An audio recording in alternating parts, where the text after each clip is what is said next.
Oke, selanjut ya. Untuk pertimbangan membeli saluran distribusi tadi, ya harus kita pertimbangkan mengenai pasar, pertimbangan produk, pertimbangan perantara, dan pertimbangan perusahaan.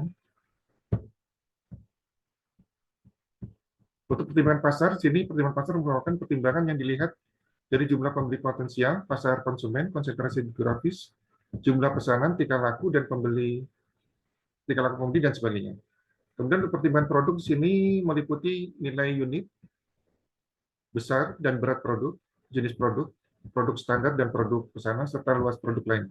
Kemudian pertimbangan perusahaan di sini harus meliputi besar kecilnya ruang gerak perusahaan, pengalaman dan kemampuan manajemen, keadaan keuangan perusahaan, pengawasan pelayanan yang dapat diberikan oleh penjual. Kemudian pertimbangan perantara di sini meliputi pelayanan yang dapat diberikan oleh perantara atau distributor, sikap perantara terhadap kebijakan produsen, besarnya volume penjualan, biaya yang dikeluarkan, dan rasa tanggung jawab perantara terhadap barang yang disalurkan.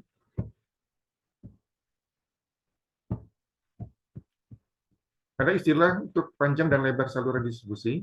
Jadi kalau panjang pendeknya saluran distribusi ini merupakan banyak sedikitnya jumlah jenis saluran distribusi yang digunakan. Ya, seperti satu tingkat, dua tingkat, tiga tingkat.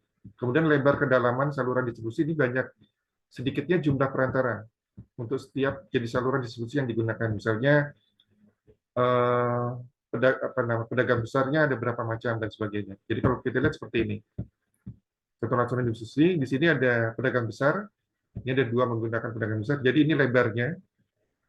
Kalau ke kanan lurus, ini merupakan panjangnya. Ya. Jadi panjangnya di sini ada bisa satu tingkat, dua tingkat, tiga tingkat, atau nol tingkat. Sedangkan untuk lebarnya di sini misalnya untuk pedagang besar saja ada menggunakan tiga pedagang besar atau dua pedagang besar di sini atau satu saja pedagang besar. Sedangkan strategi cakupan distribusi di sini ada strategi intensif, strategi eksklusif, dan strategi selektif. Untuk strategi intensif di sini produsen menempatkan persediaan produknya di sebanyak mungkin gerai atau outlet yang bisa dilibatkannya. Ini untuk barang-barang produksi massal, kebutuhan sehari-hari seperti sabun, pasta gigi, apalagi dan sebagainya, ya, mie, makanan dan sebagainya. Sedangkan untuk strategi eksklusif di sini produsen menempatkan persediaan produk di gerai atau outlet tertentu saja, biasanya di outlet tertentu saja, biasanya di sini produsen hanya menunjuk satu perantara khusus. Nah, ini biasanya untuk produk-produk yang sifat eksklusif. Contohnya seperti jam Rolex, ya, jadi hanya gerai-gerai tertentu saja yang dimasuki oleh produsen atau yang dipilih. Sedangkan untuk strategi selektif di sini produsen mendapatkan persediaan produknya pada gerai atau outlet yang tidak sebanyak distribusi intensif, tetapi lebih banyak dari distribusi eksklusifnya. Jadi kalau kita lihat di sini produk intensif, produk yang dipilih merupakan produk sehari-hari yang digunakan seperti bahan makanan, sabun, rokok, dan sebagainya, ya, kebutuhan rumah tangga.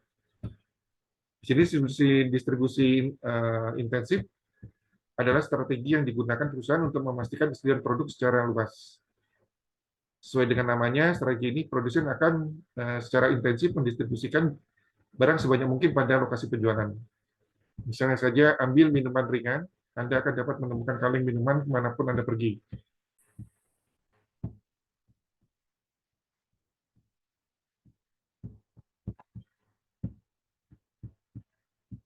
Oke, saya lanjut ya. Untuk produksi eksklusif di sini yang kedua tadi, produk yang dipromosikan hanya untuk kelompok tertentu saja. Produk eksklusif umumnya hanya tersedia dalam jumlah terbatas, yang dibuat dengan bahan-bahan premium agar nilainya semakin berharga. Contoh jam Rolex, tas aksesoris model Louis Vuitton di sini ya. Distribusi eksklusif adalah strategi pemasaran yang berputar hanya antara produsen dan distributor. Tidak seperti strategi distribusi lainnya, distributor diberi hak eksklusif di sini untuk menjual produk mereka di lokasi geografis tertentu saja sesuai dengan petunjuk perusahaan. Sedangkan untuk produk selektif di sini strateginya terjadi ketika sebuah perusahaan membuka outlet dalam jumlah terbatas di lokasi geografis tertentu. Jadi untuk distribusi produk terdiri dari ada dua, saluran distribusi dan distribusi fisik. Untuk saluran distribusi di sini untuk mengalihkan kepemilikan produk dari produsen kepada pembeli, hak kepemilikan. Kemudian distribusi fisik di sini kegiatan memindahkan barang secara fisik dari satu tempat ke tempat yang lain. Untuk distribusi produk ya, terdiri dari dua macam di sini. Yang pertama saluran distribusi untuk mengalihkan kepemilikan dari produsen ke konsumen, kemudian distribusi fisik di sini kegiatan memindahkan barang tersebut secara fisik dari satu tempat ke tempat lainnya. Untuk distribusi fisik di sini segala kegiatan yang memindahkan produk dalam jumlah tertentu ke suatu tempat tertentu dan dalam jangka waktu tertentu. Sedangkan kegiatan distribusi fisik di sini menggunakan transportasi, pergudangan, pusat persediaan, penanganan produk, pemrosesan pesanan, dan pengemasan kegiatan-kegiatan yang dilakukan dalam kegiatan distribusi produk. Yang biasanya di sini adanya transportasi, adanya gudang, pusat persediaan, penanganan produk, ya, kemudian pemrosesan pesanan dan pengemasan.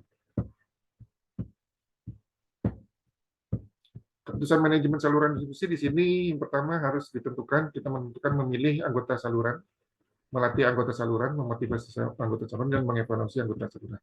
Sampai sini dulu mungkin ada yang ditanyakan. Untuk materinya bisa kalian download ya di e-learning. Nanti kalau kurang jelas bisa ditanyakan di pertemuan berikutnya.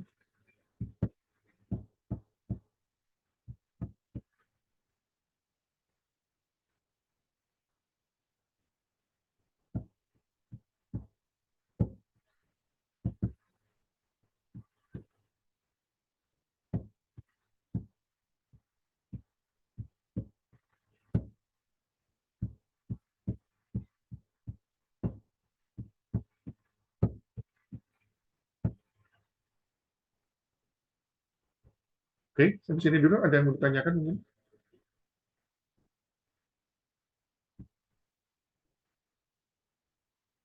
Tidak, Pak.